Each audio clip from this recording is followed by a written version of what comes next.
and welcome to Telesur English. I am Estefania Bravo. This is from the south.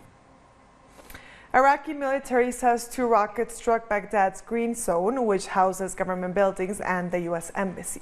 Witnesses heard 2 loud blasts followed by sirens, but no casualties have been reported so far. Both rockets fell inside the green zone, and at least one of them fell 100 meters away from the U.S. embassy. There is no immediate information on who fired the rockets.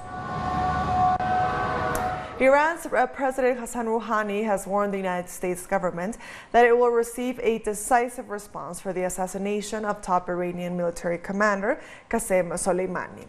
Speaking during a cabinet meeting on Wednesday, Rouhani said his country will not stop until Soleimani is avenged, despite threats from United States President Donald Trump. He also urged nations in the Middle East to honor the late commander by expelling U.S. forces from their territories. We don't retreat in the face of America. If America has committed a crime, it should know that it would receive a decisive response. America must receive the main response from the nations of the region. They cut off the hand of our dear Soleimani. The revenge for him is to cut off America's feet from this region. And hours later, President Donald Trump held a conference in which he threatened more powerful sanctions on Iran for Tuesday's missile strike on Iraqi military bases hosting U.S. troops. As we continue to evaluate options in response to Iranian aggression, the United States will immediately impose additional punishing economic sanctions on the Iranian regime. These powerful sanctions will remain until Iran changes its behavior. In the early hours of Wednesday, Iran's Revolutionary Guard launched 2 waves of ballistic missile strikes at the Ain al-Assad air base, a military installation in Iraq hosting hundreds of U.S. troops. The Islamic Revolutionary Guard Corps confirmed that the attack was carried out in retaliation for the assassination by the U.S. of top Iranian commander Qasem Soleimani at the Baghdad International Airport last week. Reports state that the Ain al-Assad air base was hit by anywhere between 15 and 22 missiles. After the attack, Iran's supreme leader Ayatollah Ali Khamenei said that a slap to the face was delivered to the U.S. This great warrior, this great leader in the fight against terrorism, our enemy tries to call him a terrorist. Americans who are unjust, Americans who are liars, Americans who are bullies, Americans whose word means nothing. They tried to do this. Iran hit them in the face. Last night, a slap in the face was delivered. And addressing reporters, Iranian Foreign Minister Javad Zarif said the expulsion of the United States from the region will be his country's revenge. America is experiencing its final days in this region. It certainly will have no future in this region. And this is the real result of the sacrifice of the blood of our beloved Qasem Soleimani, that the foothold of America in this region will be cut. Meanwhile, Democratic Congresswoman Ilhan Omar has heavily condemned President Trump's actions towards Iran, joining a growing number of Democrats who seethe over Trump's unilateral order to kill top Iranian commander Soleimani without congressional consent. The occupant of the White House has not done a single thing to stabilize the region. He has done everything to create more tension. We are no more safer today than we were yesterday. War is never the answer to saving more lives. War destroys lives. It takes away futures and it destroys generations. I know this. I've learned that lesson at the young age of 8. And many of the people in Iraq, in Afghanistan, and around the world also know this lesson.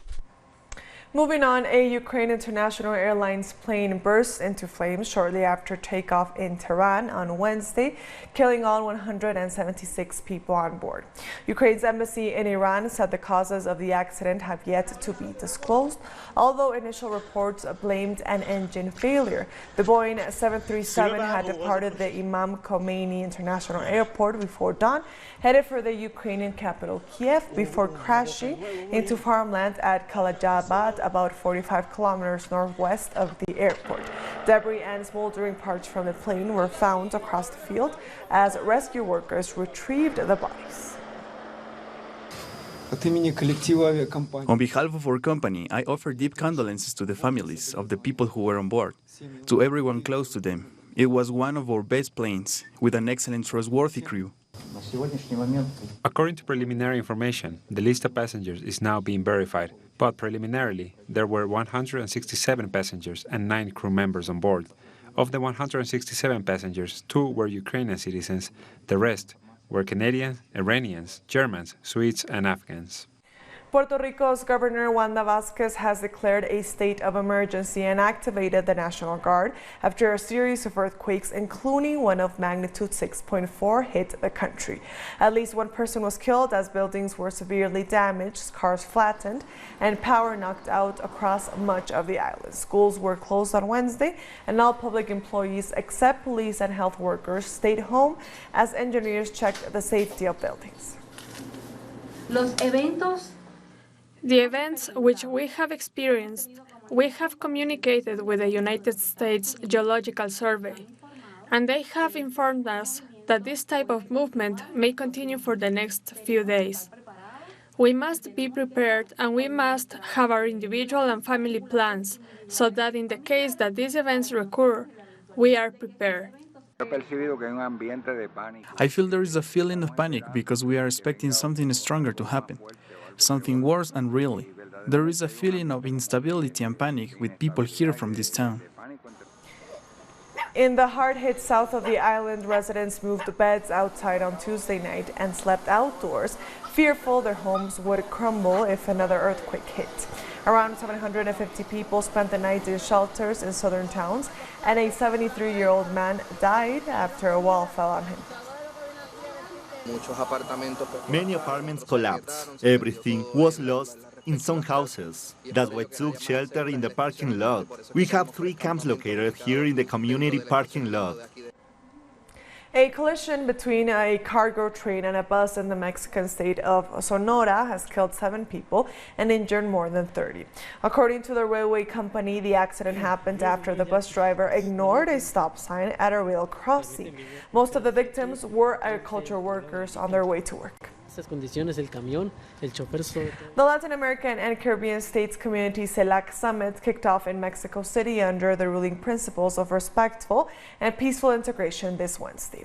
Mexico will be assuming the rotating presidency of CELAC following the coup against Bolivian President Evo Morales, who was in office until November 12th. CELAC is an intergovernmental organization for dialogue and political consultation established in 2011 in Venezuela to promote the economic, social, and cultural development of the 33 countries of Latin America and the Caribbean. This year, Argentina is joining back the organization after withdrawing from it under Mauricio Macri's administration. And the CELAC Summit has also been the scenario of several bilateral meetings. Venezuelan Foreign Minister Jorge Arreaza met with Cuba's Foreign Minister Bruno Rodriguez. Rodriguez took to Twitter to confirm the meeting and said, quote, "Our peoples and leaders will always compromise to Latin American integration and peace in our region. Long live Cuba, long live Venezuela." Among the issues at hand during the summit are regional integration, consensus on the coup in Bolivia, the upcoming elections at the Organization of American States, and the situation in Venezuela. We'll be right back. Stay with us.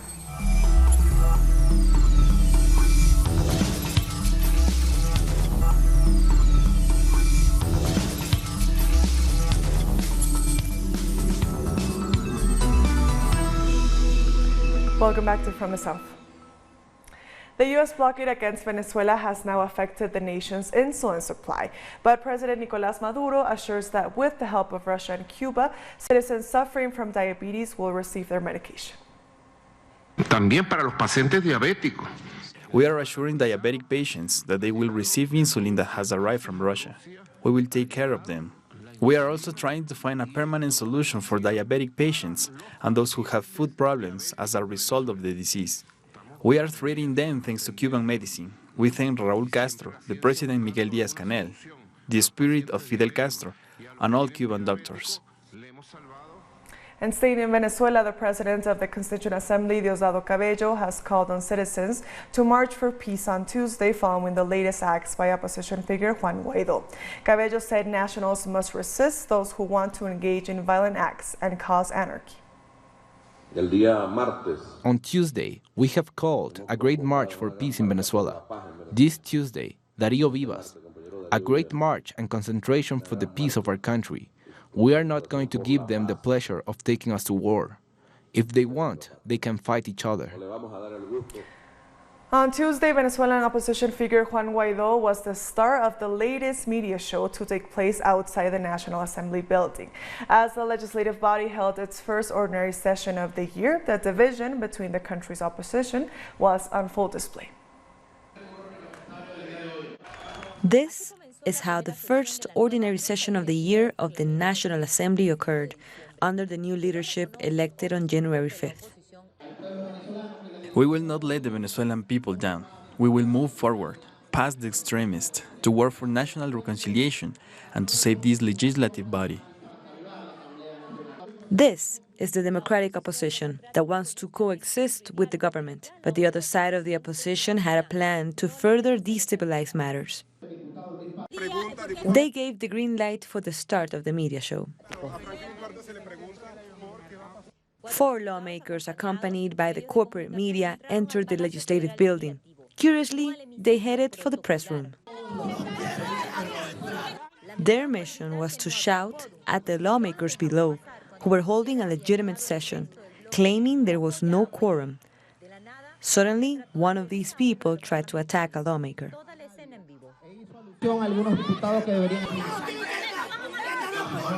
But this was all a preamble before supporters of Juan Guaidó arrived to further agitate the situation. Authorized lawmakers were allowed to enter with no issues. Why are you not coming in? We have given you access. Why do you want to come in? You just want to bring a number of people who have no authorization to be here. These lawmakers claimed the security forces were acting illegally by not letting one of the self-proclaimed authorities enter, who was sworn in the offices of a newspaper. Their intention was to abruptly set up an illegal assembly. They say Guaidó was accompanied by 100 lawmakers outside the building, but in the session inside, there were 86 lawmakers present. In the National Assembly, there's a total of 167 lawmakers, so something was off. Among those standing with Guaidó were lawmakers from Amazonas State, whose credentials were suspended back in 2017 by the Supreme Electoral Court due to fraud. While nobody was stopping the lawmakers from entering, their strategy was to put on a show and claim the National Guard had attacked them, once again in search of a good picture. Reactions from the people present came fast. After his second media show in 3 days, Juan Guaidó entered as if nothing had happened. But what came next was somehow worse. After entering, Guaidó and his allies started running after the newly elected president of the National Assembly, Luis Parra. Their objective is unknown.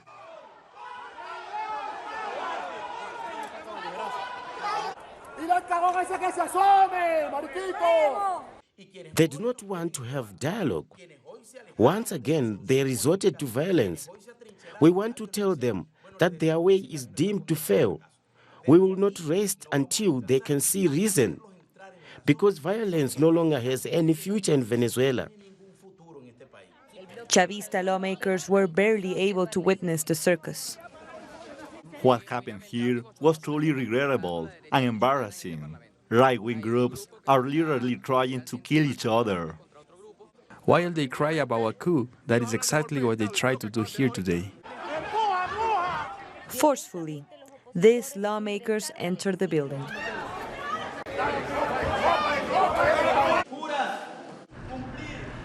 In less than 1 year, Juan Guaidó once again proclaimed himself president of Venezuela and was illegally sworn in. After their show was over and they left, the constitutionally elected leadership came back to give the people of Venezuela a message of hope and continue the way forward towards peace and stability. The Antigua-based regional carrier LIAT has decided to delay the recommendation by the Caribbean Development Bank to lower ticket fares by 25%. At a recent meeting, shareholder governments opted for a 2-year extension. The CDB conducted a study which found that lower taxes and charges will lead to cheaper airfares and stimulate passenger demand. Antigua and Barbuda Prime Minister Gaston Brown ruled out hopes of an immediate reduction in airline taxes. He is, however, willing to consider a phased approach to airline tax reduction. Guyana's presidential candidate under the Change Guyana Party, Robert Badel, has promised that citizens will own shares in a national oil company established to manage revenue from crude sales. That is, if he wins the upcoming general elections. Every citizen of Guyana will be assigned shares in the national oil company from birth. Such shares would appreciate in value with every option and every sign-in bonus. Sales of these shares may only be disposed to one's family or the national oil company. No speculation in these shares. This will give every Guyanese a stake in our oil resources and the benefits therefrom. A measles outbreak in the DR Congo has killed more than 6,000 people since January 2019, the World Health Organization has reported. The outbreak is considered to be the world's worst outbreak and has claimed more lives than the Ebola epidemic that has received more media attention. A vaccination program for children has already started in Goma district, and the WHO has requested for an additional $40 million in emergency funds to help curb the epidemic. The United States has reforged diplomatic ties with Bolivia, presumably for its own national interest. U.S. President Donald Trump has ordered the re-establishment of bilateral relations with Bolivia, highlighting the fact that the move is vital for his country's interest. Trump's representative in La Paz provided little explanation. We will be in contact with the government to see how my country, the United States, can help Bolivia. I don't know what the results of those talks will be, but we will be in touch. Diplomatic ties were severed between the two countries in 2008, when the U.S. ambassador was expelled from Bolivia due to his political interference in the country's internal affairs, followed by the expulsion of U.S. drug enforcement agents in 2011. The U.S. managed to continue its destabilization attempts, promoting the coup d'etat on November the 10th of last year. We are certain and convinced that they have been directly supporting the actions of violent groups, burning institutions, courts, houses, persecuting leaders, all of that. For the last 12 years, the United States has decertified Bolivia's drug control efforts, despite the United Nations hailing the country's successes, including the eradication of illegal coca farms. We've mainly had help with alternative development and the drug cartel known as Diablos Negros, or Black Devils, and we've sometimes received aid from the U.S. Drug Enforcement Agency. History proves that the United States will benefit from its so-called aid to Bolivia, as before Evo Morales' presidency. It had a military base in the Chapare region, which is a coca production zone. The U.S. had previously promoted the complete elimination of coca farms in that area. Are we going to have another air base in Chimore or in Yungas? Are we going to respect that traditional coca is only grown in Yungas? Legally, coca leaves are protected under a specific article of the Bolivian Constitution. It's been repeatedly said that last year's coup was promoted by the U.S. government insofar that the main advisor to the self-proclaimed president, Jeanine Áñez, is a former official of the U.S. Embassy in La Paz. We'll be right back. Stay with us.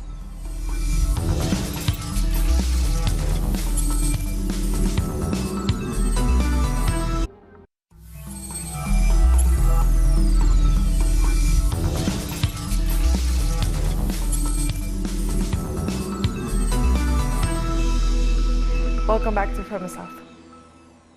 Turkish President Recep Tayyip Erdogan and his Russian counterpart Vladimir Putin have called for a ceasefire in Libya starting midnight, January 12th, following their meeting in Istanbul this Wednesday.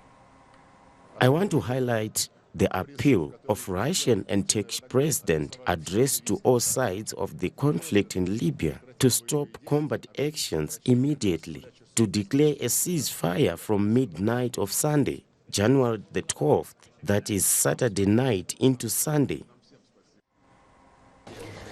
Meanwhile, Germany has joined calls for a ceasefire in Libya. Speaking during a meeting with Libyan Prime Minister Fayez al-Sarraj, German Foreign Minister Heiko Maas has said his country is ready to help facilitate a peace agreement between forces allied to the UN-backed government and General Khalifa Haftar's forces. The two sides have been engaged in a fierce battle since April, when Haftar's forces launched an offensive to wrestle control to the capital, Tripoli.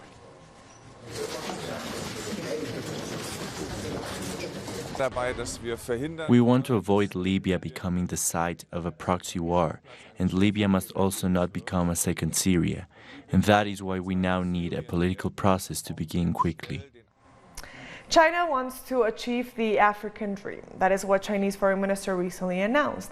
Foreign Minister Wang Yi is currently on a tour of Africa to review his country's cooperation agreements with various countries. This is the 13th consecutive time that a Chinese foreign minister visits Africa at the beginning of the year. Wang Yi will travel to Egypt, Djibouti, Eritrea, Burundi, and Zimbabwe, with the aim of strengthening relations with the African continent. This tradition reflects how China gives great importance to the development of relations with Africa. It is a strong evidence that China and Africa enjoy a great friendship that has consolidated over time. The links between Beijing and African nations have grown significantly, especially after the China-Africa Cooperation Forum. In the coming years, China will invest more than $69 billion in sectors like education, health, connectivity, and infrastructure. China and Africa cooperation is increasing day by day, and they are making tie in different sectors and in different aspects, like in diplomacy, in strategic cooperation, in trade and investment, in technology, and people-to-people relationship.